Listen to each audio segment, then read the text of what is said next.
Hey everyone, Selwyn here from WynnStrength. On today's video, I was going to talk about performance metrics and how to track if you're actually getting better or getting worse. So the obvious answer, you're lifting weight, so the more weight you can lift, the better you're getting. I mean, that's pretty clear and obvious there. But between that metric and anything else, there's a lot more nuance to the answer and can help you just clue yourself into how to track your own progress if you find that the weight on the bar isn't necessarily going up in a linear fashion, which it won't for the longest time.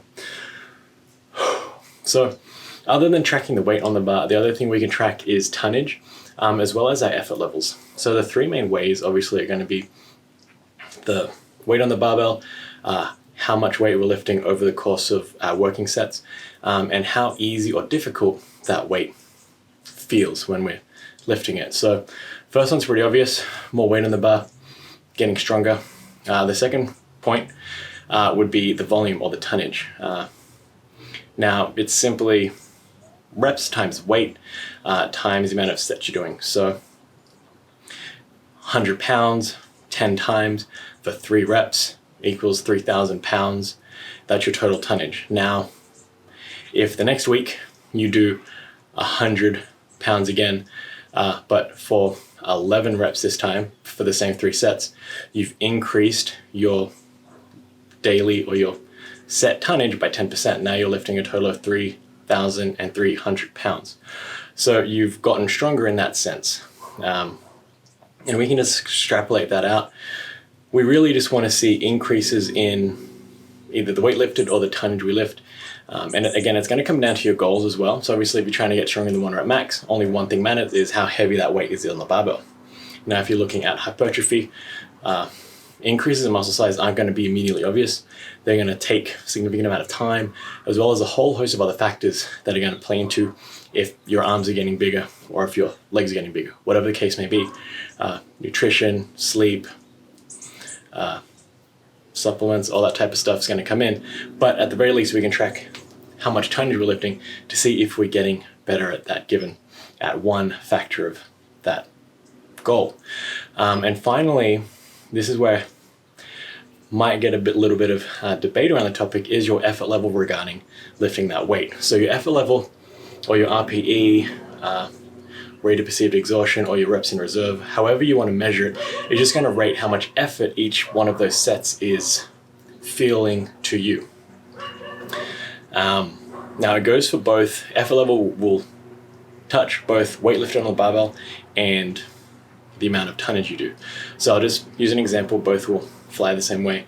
If I can lift 100 pounds once and that is an RPE 10, that's an RPE 8.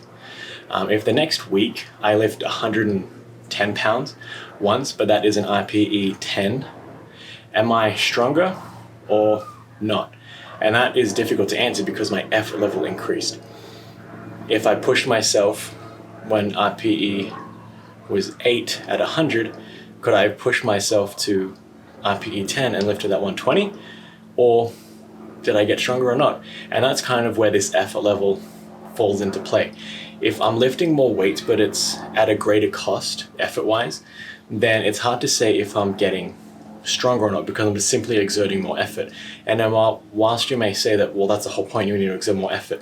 But if you've noticed as you got stronger, lighter weights have felt lighter as you pick them up. So as you can pick up 100 pounds, picking up a 10 pound weight is going to feel really light. But if 10 pounds is your maximum, that 10 pounds is going to feel really heavy. So as you get stronger, lighter weights tend to feel lighter, and that just goes up the scale as you get stronger, obviously. So if we notice that, just say the weight on the barbell is staying the same for like 3 weeks, but our effort level seems to be getting easier, but we can't seem to quite put more weight on the barbell.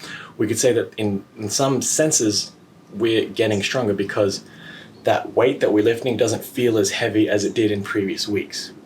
So it's a little bit more of a gray area. So I like keeping track of RPE just because it adds that extra layer of information as to how my training is going. You may choose to ignore it. You may choose to use it to make training decisions. Whatever you do, it's a nice piece of data to have to let you just gauge where your performance is and how things are going if the weight on the barbell or the tonnage isn't going up and how you think it's going to be going up. Hopefully that helps you with your training, because remember, we're always thinking about long-term outcomes, not if we're picking up more weight each week. Obviously each week is going to compound, but one training session doesn't matter.